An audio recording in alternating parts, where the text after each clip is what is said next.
शारदीय नवरात्र की शुरुआत हो गई है।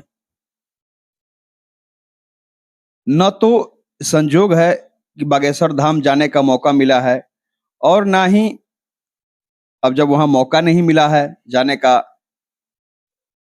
तो धीरेन्द्र शास्त्री जी से मुलाकात नहीं हुई है, उनका दर्शन नहीं हो पाया है, बालाजी का दर्शन नहीं हो पाया है, आशीर्वाद नहीं मिल पाया है। लेकिन वहीं की रजनी शास्त्री जी राम कथा सुनाने लोगों को गढ़वा जिले के नवादा गांव में पहुंची हैं। हमारे साथ रजनी जी मौजूद हैं। पहले तो बागेश्वर धाम से आई हैं, उतनी पवित्र स्थल से आप, वहां के बारे में लोग सुन रहे हैं, जान रहे हैं, लेकिन वहां के महत्ता के बारे में हम आपसे जानना चाहेंगे। जय जय श्री राम, जय जय राधे श्याम। क्या है कि आप बागेश्वर धाम के बारे में जानना चाहेंगे। वहाँ के जो कुछ हनुमान जी का जो मंदिर है ना, वो इतना प्रसिद्ध है। उनकी प्रभु श्री राम की भक्ति हनुमान जी के ऊपर इतनी गूढ़ है कि उसके कारण जो भी वहाँ पे जाता है, कोई बीमार हो, कोई परेशानी हो, कोई आपदा हो, वो सब जाकर के हनुमान जी महाराज की शरण में सब कुछ छू मंतर की तरह हो जाता है। और वहाँ जाकर के एक बहुत पेड़ लगा हुआ है, जिसकी गरिमा है, जिसको भूत प्रेत पिशाच आदि जो भी है, उसको पकड़ने से तुरंत ही समझ में आ जाता है कि इसको कुछ ऊपरी आपदाएं हैं। बाकी बीमार हो, कुछ भी हो, सब कुछ ठीक होता है। और रही बात महाराज जी की, जो धीरेन्द्र शास्त्री जी हैं, तो वो तो इतना अच्छा, मतलब कहें कि लोगों के लिए एक मसीहा टाइप का है। कि जैसे भी कोई कुंवारी कन्याएं हैं, गरीब हैं, जिसका विवाह नहीं होता है, घर से परेशान है, तो शिवरात्रि के पावन पर्व पर 100 के ऊपर विवाह करते हैं, 121 125 प्रति वर्ष होता है। और जगह-जगह पर जाते हैं, भक्ति भावना जगाते हैं, एक संयुक्त राष्ट्र सब धर्म की स्थापना करने के लिए धर्म की ध्वजा लहराते हैं। यही वहाँ की गरिमा है। और सबसे पूर्ण महत्वता है कि श्री हनुमान जी महाराज हैं वहाँ, बस। सही बात है, वहाँ अलौकिक है। जो भी वहाँ कोई पहुंचता है, पहुंचने मात्र से अगर कुछ कष्ट व्याधि है वो दूर हो जाया करता है। विश्वास है, सबसे बड़ी सनातन धर्म में हम लोग का है विश्वास। हम लोग कोई भगवान को देखा नहीं है, हम लोग पत्थर को पूजते हैं, केवल आस्था है। माँ दुर्गा की प्रतिमा हम लोग स्थापित करते हैं, तो केवल आस्था है। आस्था से ही, आस्था इतनी बलवती, इतनी प्रगाढ़ है हम लोगों की कि उसके कारण ही आज कहा जाए कि भारत ही नहीं बल्कि दुनिया भी, वैज्ञानिक भी मानने लगे कि सनातन धर्म के कारण ही आज विश्व टिका हुआ है। बिल्कुल, बिल्कुल सही चल रहा है। एक मूल, जो इसको जड़ कहते हैं, मूल ना, ये सनातन धर्म है अपना। ना इसके पहले कोई धर्म था, ना रहेगा। जो भी सब धर्म है, सब आने वाले, सब ये बीच के बीच हैं। इसीलिए हम तो कहेंगे कि सनातन धर्म अपना सबसे अच्छा धर्म है, इसको मानना चाहिए। और अच्छी श्रद्धा है सब लोगों की इसी के चलते। एक पर्ची की बात आती है कि महाराज जी पर्ची देखते हैं और सामने से बुलाते हैं। कोई जानता नहीं है कि उस भीड़ में से, लाखों भीड़ में से किसे बुला लेंगे, किसे पुकार देंगे।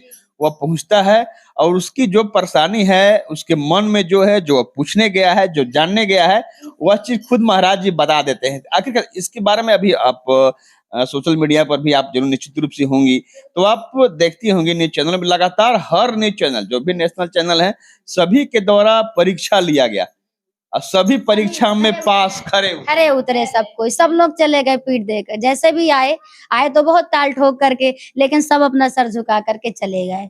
और इसमें कुछ नहीं है, केवल श्री हनुमान जी महाराज की कृपा है, राम जी की भक्ति का असर है। जो भी प्रभु की भक्ति करता है, विश्वास रखता है, उसको ऐसा राम भक्त को कभी सर नीचा नहीं करना नहीं पड़ता है। केवल विश्वास होना चाहिए अपने, और आस्था होनी चाहिए। कहा भी गया है कि सनातन धर्म की परीक्षा नहीं लेनी चाहिए।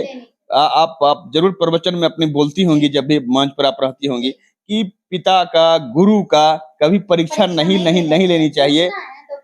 ये महादेव भी उस वक्त कहे थे सती को कि परीक्षा, राम जी जब वन में घूम रहे थे तो परीक्षा लेने के लिए बात आई, परीक्षा मत लीजिए, मना किए थे, लेकिन वो नहीं मानी, परीक्षा ली। कहने का मतलब कि सनातन धर्म की परीक्षा नहीं लेनी चाहिए। बिल्कुल नहीं लेना चाहिए। और गुरु हैं, और जैसे भी आपको पूछना चाहते हैं पूछिए, लेकिन एक शिष्य बन करके पूछिए, प्रश्न मत कीजिए उनसे। जानकारी के तौर पर आप आइए, सब कुछ मिलता है, गुरुओं से हो चाहे भगवान हो, कोई भी हो, लेकिन छोटे बन करके जाइए। छोटे बनने में फायदा है, बड़े बनने में कोई फायदा नहीं है। बड़े बनकर जब भी देखेंगे तो नुकसान ही पाएंगे, और छोटे बन करके फायदा ही मिलेगा। जी। किसी से ज्ञान भी लेना चाहिए तो लक्ष्मण जी को राम जी बोलते हैं जब रावण अंतिम सांसें गिन रहा था तब कहा कि इतना बड़ा प्रकांड विद्वान इस दुनिया से जा रहा है, कैसे परीक्षा लेनी चाहिए यानी कैसे किसी से ज्ञान लेना चाहिए वो भी उसमें राम बताए हैं कि सर के तरफ खड़े होकर नहीं और एक याचक बन करके परीक्षा ज्ञान लेनी चाहिए। बिल्कुल, बिल्कुल। याचक बन कर के, छोटे बनकर, जैसा मैंने कहा कि छोटे बन कर के, हम अगर समाज में छोटे बनकर भी 1 मिनट रहेंगे, गुरुओं से, शिष्यों के, बड़ा बनना है तो और कहीं बनिए ना। अपने माँ के सामने जाएँगे छोटा बनकर, तभी तो प्यार मिलेगा। अगर हम बड़ा बन जाएँगे, 1 मिनट के लिए एक दृष्टांत के तौर पे बताएँ, बच्चा है, रो रहा है। बच्चा अगर रोना चुप नहीं कर रहा, खिलौने से माँ बहलाती है, खिलौना दे दिया। नहीं भी अगर बच्चा बहलता तो फिर गोदी लेती है, फिर चुप कराती है। अगर खिलौने से बहल गए तब? नहीं प्यार करेगी ना, वो खिलौना में ही टाल देगी। इसीलिए हम अगर छोटा बन जाएँगे, गोद में आएँगे, तो उसमें आनंद है कि खिलौने में आनंद है। यही खिलौना परमात्मा का भी है कि जैसे भी ये सब चीज़ है, धन, दौलत, माया, मोह, सब ये अगर मिल जाएगा तो ये खिलौना टाइप में।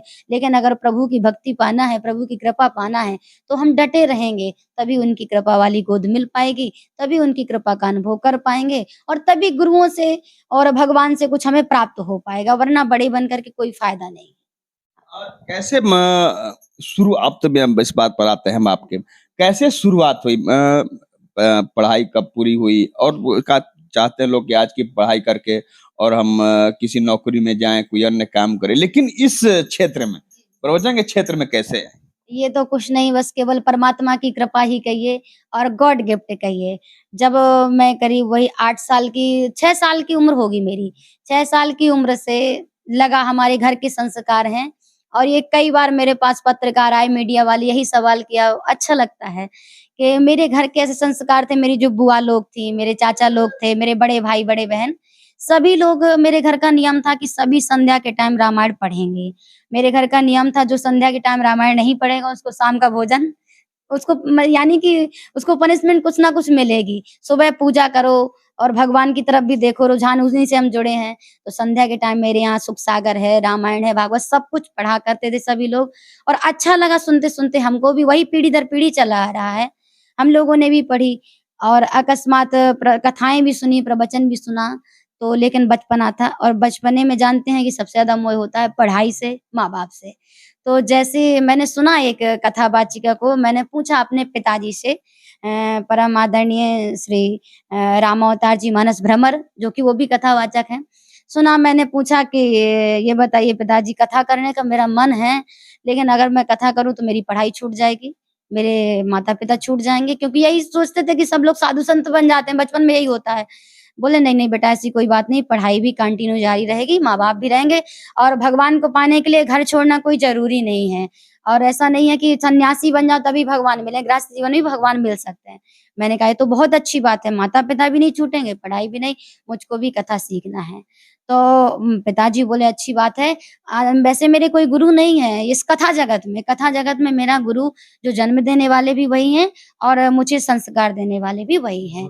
हाँ, तो उन्होंने मुझको जैसे ऐसे बैठे हैं, उन्होंने मुझे एक बार शिष्या बनाया, स्वयं गुरु बने, फिर मैं कथावाचक बनी, वो श्रोता बने और इसी तरह सिखा-पढ़ा करके मुझे एक कथावाचक बना दिया। ये सब मेरा परिवार का है संस्कार जो भी है और मुझे बड़ा अच्छा लगा। मैं 9-10 वर्ष की उम्र में पूरे 10-11 प्रांतों में कथा में भ्रमण कर लिया है और आज भी परमात्मा की कृपा से मैं सब जगह भ्रमण कर रही हूँ। बस कहा यही। जाता है कि जब बेटे बड़े हो जाते हैं पिता की लालसा होती है कि अब तक जब बच्चे का बचपन था तब तक वो मेरे नाम से जाना जाता था। हैं? बहुत बड़ी एक पिता का सीना तब चौड़ा होता है जब अपने बेटे के नाम से जाना जाए। आप आज एक सही बात है अब बेटियां अबला नहीं रही सबला हो गई हैं, आधी आबादी कही जा रही है जिनको, तो निश्चित रूप से आपके पिताजी को उस वक्त गर्व होता होगा जब वो आपके नाम से जाने जाते होंगे। अब भले वो खुद पहचान के मोहताज नहीं है लेकिन आज उन्हें गर्व होता होगा एक बेटी उनको बहुत जब भी मैं उनसे मिलती हूँ ना, तो उनको खुशी के आँसू आ जाता है कि बेटा तुमने बहुत अच्छा काम किया। मैंने संस्कार दिए, लेकिन ये गॉड गिफ्ट ही कहिए। वो मानते हैं कि सबसे प्रथम गॉड गिफ्ट है और इसके बाद तो फिर कोई निमित्त बनता ही है। तो मैं कहती हूँ कि नहीं, अगर आप नहीं होते तो शायद जीवन में मैं ये सब इतना नहीं कर पाती और आज इस जगह हूँ कि 10-11 प्रांतों में सभी लोगों से उठना-बैठना और प्रभु की राम कथा, श्रीमद् भागवत कथा का प्रचार-प्रसार करना और आप सब लोगों से, भक्तों से मिलना अच्छा लगता है। ये सब मेरे माता-पिता का ही संस्कार है और मेरे माता-पिता का ही आशीर्वाद है। मुझे लगता है कि लोग जो कथावाचक या कथावाचिका होती हैं खास करके, तो वैवाहिक जीवन में नहीं, गृहस्थ जीवन में नहीं आना चाहती हैं कि कोई अड़चन आएगा। क्या आप जब गृहस्थ जीवन में आईं, उसके बावजूद भी कथा आपका जारी है, आप हर जगह जारी हैं। क्या कभी कोई अड़चन आया? जी नहीं, मेरे पास अड़चन तो नहीं आई, लेकिन सर्वप्रथम पहली बात तो ये है, मेरे पिताजी जो थे, अभी भी हैं, तो वो बोला, मैंने कहा कि अगर शादी हो गई, पहले रुझान था कि मैं शादी नहीं करूँ, लेकिन उन्होंने कहा बेटा शादी करना पड़ेगा, गृहस्थ जीवन सबसे अच्छा जीवन है। मैंने कहा शायद किसी ने कथा में मेरे रोक-टोक लगाया। बोले अगर रोक-टोक लगाया तो जो सामने वाले पब्लिक को जो आप शिक्षा दे रही हैं, उसको अपने जीवन में उतारिएगा, वो सबसे अच्छा है कि आपने उतारा। जब तक हुआ मेरे सानिध्य में रहीं, कथा किया, अच्छी बात है। नहीं हो तो घर पर रहना। और लेकिन परमात्मा की ऐसी कृपा ही बहुत बड़ी असीम कृपा है कि जैसे मैं ससुराल आई, हालाँकि एक बार ऐसा मन हुआ घर वालों का कि ये कथा ठीक-ठाक नहीं, मत मैंने कहा नहीं, एक बार जाकर के मेरे साथ चलिए और जाकर देखिए। मेरे पतिदेव हैं जो कि मेरे साथ चले, उनको अच्छा लगा और आज तक उनका बहुत-बहुत धन्यवाद कि वो मुझे इस कथा जगत में मेरा भरपूर साथ देते हैं और साथ देने के साथ जो भी मतलब मैं जैसा भी कहती हूँ, वैसा वो इस कथा जगत में मेरे लिए बराबर सहयोग करते हैं, उसके लिए उनका भी बहुत-बहुत धन्यवाद है। सनातन धर्म के प्रचार के साथ-साथ यज्ञ होता है, ऐसे आयोजन होते हैं। मकसद मात्र यही है कि राम नाम का प्रचार हो, लोग पूजा तो अपने घर में ही करते हैं, अनुष्ठान किया करते हैं लोग। लेकिन ऐसे आयोजन के साथ एक मास लेवल को हम राम कथा सुना पाते हैं। आप सुनाती हैं लोगों को। मनोवृत्ति में कितना बदलाव आ रहा है? एक सवाल ज़रूर बनता है यहाँ पर, लोगों की मनोवृत्ति जिस तरह से विकृत हो रही है, तो मनोवृत्ति में बदलाव लाने के लिए कितना ज़रूरी है सनातन धर्म और इस तरह का राम कथा? देखिए, पूजा-पाठ तो ऐसा है सभी कर रहे हैं घर में, लेकिन पूजा-पाठ की जब अपन को जानकारी नहीं होगी, कहते हैं पूजा-पाठ कर रहे हैं लेकिन मन नहीं लग रहा तब। तो कोई भी चीज़ है जिसको अपने अंदर तक उतरे, उसके लिए एक कथा का ज़रिया है, कि कथा के ज़रिया हम जैसे कथाएँ करते हैं, अब कथाओं में सब कुछ रहता है। आप लोग देख रहे हैं कि आजकल बिना संगीत की कथाएँ बहुत कम हैं। संगीत में ही है, संगीत का रुझान है, कुछ लोग भजन सुनने वाले होते हैं, कुछ लोगों को गूढ़ता चाहिए, कुछ लोगों को चुटकुले ही चाहिए और कथा एक ऐसी चीज़ है सबका सामंजस्य बना करके और किस तरह से कथा का उद्देश्य रहता है, हम समाज में किस तरह से जिएँ।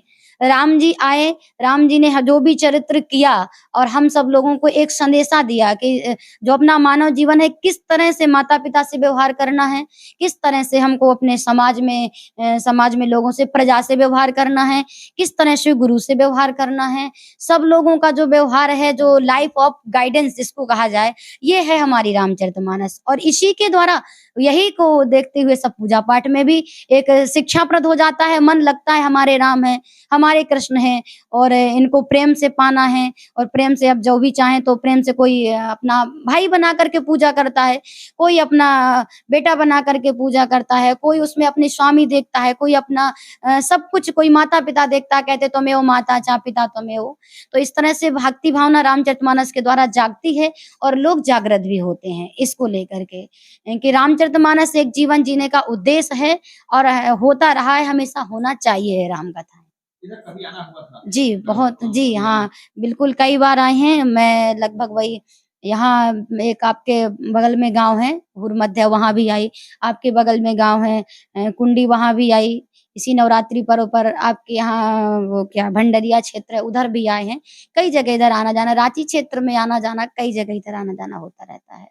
कई लेकिन कई मंचों पर रजनी जी आप मंचों को सुशोभित कर चुकी हैं, कई मंचों से, बड़े मंचों से राम कथा का वाचन कर चुकी हैं।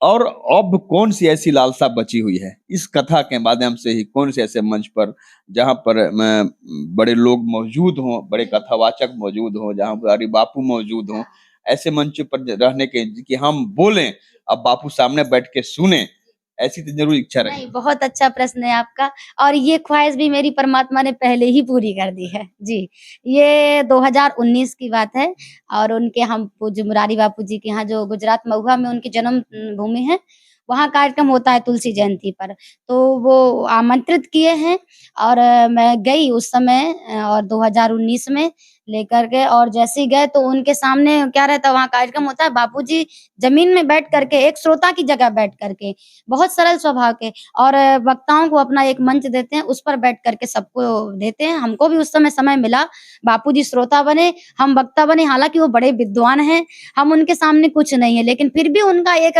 भावना है, प्रेम है, तो उन्होंने सुना और हमने कथा कही, उन्होंने सुना और प्रभु की कृपा ऐसी कि बड़े-बड़े वक्ताओं के साथ सानिध्य हुआ, सब एक ही मंच में रहे, अगल-बगल सब बैठे, सबका सुना, सबका कहा। ये कथाएँ तो बहुत हुई और सब कुछ पूरा भी हुआ प्रभु कृपा से। बस यही है कि सारा जीवन राम कथा और भागवत कथा कहते कटे मेरा और प्रभु के चरणों में हमेशा रहें, बस यही उद्देश्य है जीवन का और कुछ नहीं। बहुत बहुत धन्यवाद रंजन जी। बहुत सारी बातें हुई, आप सुने भी कि सनातन धर्म ही है जिसके कारण ही हम लोग के जीवन में स्थायित्व है। सनातन धर्म से, अपने धर्म से हम आप अगर भटकेंगे तो जीवन नीरस हो जाएगा। जीवन को सरस बनाना है, जीवन को सामान्य बनाना है, जीवन को जटिल नहीं बनाना है, तो आपको सनातन धर्म से जुड़ कर रहना होगा। सनातन धर्म ध्वजा को हाथ में लेकर के रहना होगा।